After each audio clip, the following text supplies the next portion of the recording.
కలశం పెట్టేది మాత్రం మనం చెయ్యం. ఎంత పెద్ద యాగం కానివ్వండి, ఎంత చిన్న పూజ అయినా కానివ్వండి, కలశ స్థాపన చెయ్యండి అది పూర్తి కాదు. కాబట్టి ఆ కలశమే ముఖ్యం ధ్రువమూర్తికి.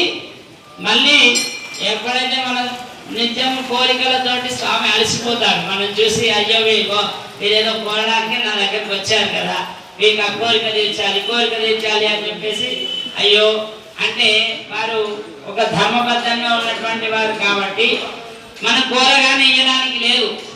దానికి కొన్ని పరీక్షలు ఉంటాయి. స్వామివారికి కూడా కొన్ని పరీక్షలు పెడతారు. దాంట్లో నెగ్గుతాడా లేదా, ఆ సహనంలో ఉందా లేదా అని చెప్పేసి కొన్ని పరీక్ష చేయడానికి కొంతమంది డిపార్ట్మెంట్ ఉంటుంది స్వామివారి దగ్గర.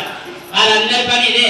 నిత్య సూర్యుడు అనగానే మనం అనుకుంటాం స్వామిని మాత్రమే సేవించుకుంటాం. స్వామిని ఎవరైతే సేవించుకోవడానికి వచ్చారో వారి యొక్క యోగ్యత ఎలా ఉంది అని చూడడానికి కొంతమంది డిపార్ట్మెంట్ ఉంటాయన్నమాట.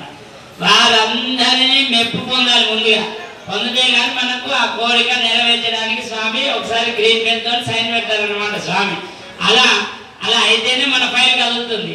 కాబట్టి అది వెంబడి మనం మొక్కగానే అయ్యేటువంటి కొన్ని ఉంటాయి, మొక్కినా కానటువంటి కొన్ని ఉంటాయి, ఇవన్నీ కూడా ఉంటాయి. కాబట్టి దీంట్లో ఆ స్వామివారిని సంతృష్టి అంటే ఇంకా మనం బోనస్ గా పొందాలంటే ఇలాంటి బ్రహ్మోత్సవాలు మనం సేవించుకోవాలన్నమాట.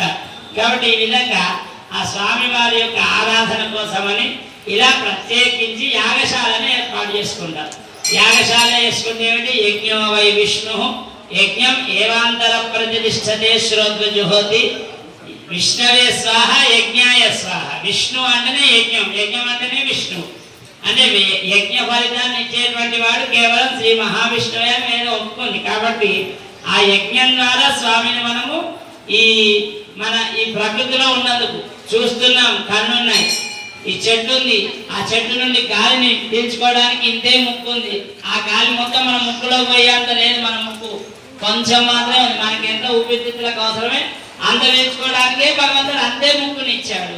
తర్వాత కళ్ళున్నాయి, ఇక్కడ ఉన్నటువంటి చెత్తను మాత్రమే చూడడానికి, ఇక్కడ ఉన్నటువంటి పరిసరాలలో ఉన్నటువంటి భగవన్మూర్తులను, అయ్యగారులను, సన్నాయివాళ్ళను ఎంతమంది చూస్తున్నాయి, ఇవన్నీ చూడడానికి మనకు కళ్ళు ఇచ్చాడు.